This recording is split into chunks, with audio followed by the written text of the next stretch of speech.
Awesome. Rohan Patel, comic book movie. Hey guys, how are you? Oh, Hey, what's good, up, bud? good. Huge fan of all of yours, so this is a great pleasure to talk to you guys. So I wanted to get started with Chiwetel. After Copley makes a big discovery in the previous film, so when this film picks up, he has a new role with the team. He's a big confidant for Andy. So what did you see as your new role this time, coming around as like the proverbial sort of man in the chair? Yeah, I think that's how it started. For me, I feel like he, comes out of the first movie. He's then, you know, he's really logistics. I think for a while for the old guard, and part of how they set up and deal with the operations, and he uses his own set of skills in order to help them achieve their goals. But more and more is drawn into the kind of the family really, and becomes more of more part of the group. Even in the field. So he sort of needs reminding sometimes that he's not immortal, because he's rushing around getting involved in all of the shenanigans. But really he's there to kind of facilitate and aid and assist their operational goals, which is a great evolution of Copley as a character, and I think it's a role where he finds that he has an opportunity really to heal, and discovers, within the camaraderie of this group and his place within it, a real chance of being part of something positive.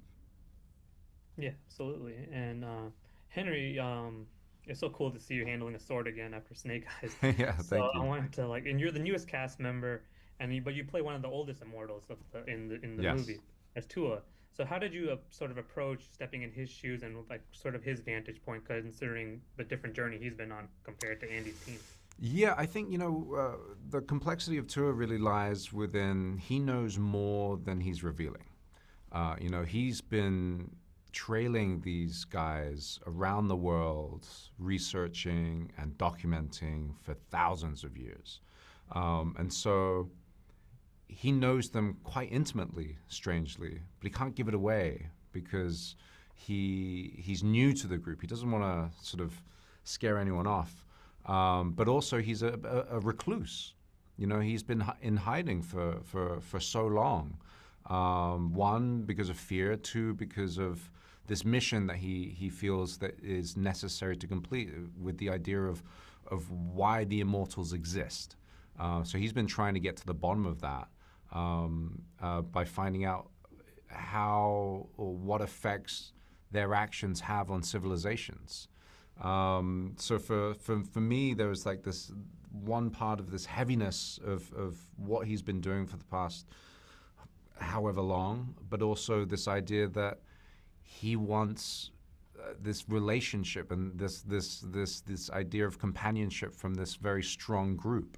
So he's got two sides of something that's pulling him. So I love how complex he is. Yeah, absolutely. He's a very cool character. And then Marwan, um, Joe's one of the most empathetic characters amongst the cast. And he's especially with how he has to handle things with Booker and Nikki in this film. So what sort of drew your to that sort of emotional complexity where you have to balance these two relationships with these people you've known for, thousands of years? Well, I think what is nice about the ending of the first movie is also the camaraderie and the built-up relationship between.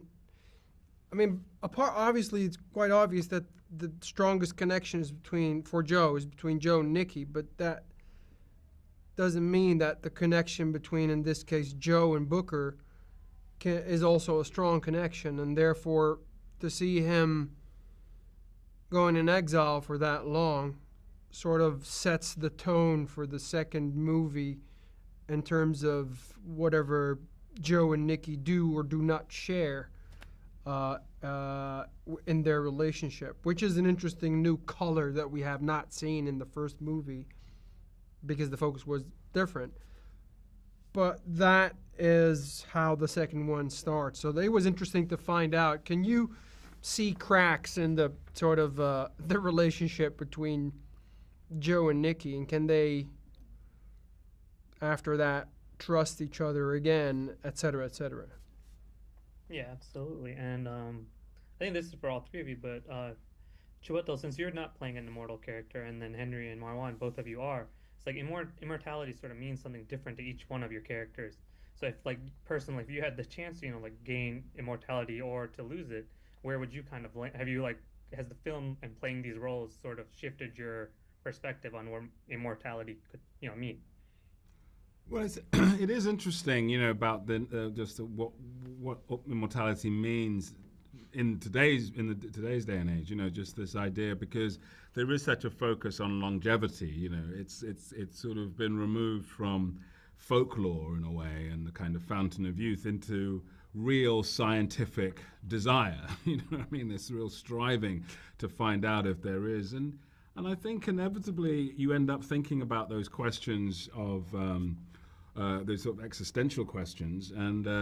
But I wonder whether really it is a question of immortality. It is a question of forever, or whether it's a question of another 15 minutes. Give me another day, give me another week. And whether that is the drip feed of a kind of immortal question. You never. I don't think you can ever deal with the kind of idea of all of that time. But we all understand what the emotion might be of wanting to spend a little bit more time. Obviously with the people that you care about. I think from Yeah, from a absolutely. perspective like Tua's, it's really the curse of being immortal. Like I think he lived so many lives with people that have passed, that he got to a stage where he locked himself away, and so he could continue with the work, and rather than suffer the losses. And maybe there's something about him that wishes there was an end, and perhaps that's why he's trying to find, what that looks like. Absolutely. Yeah, and I think for Joe is maybe the most. If you could put them into seasons in a year, maybe Joe and Nikki would be the spring of this group because the fact of their relationship and their connection. But that also puts like a big pressure on what would happen if one of them would disappear, or one of them would stop uh, being immortal, which is something that they think about. Therefore, they cherish the fact that they're together. But what if that was not the case? And that would obviously change the weather quite significantly. Absolutely. Well, I think that's all the time. But thank you guys so much for your time. I really appreciate it. This has been Thank you. awesome. Pleasure. Thank Thank you you. very Thank you. much. Thank you.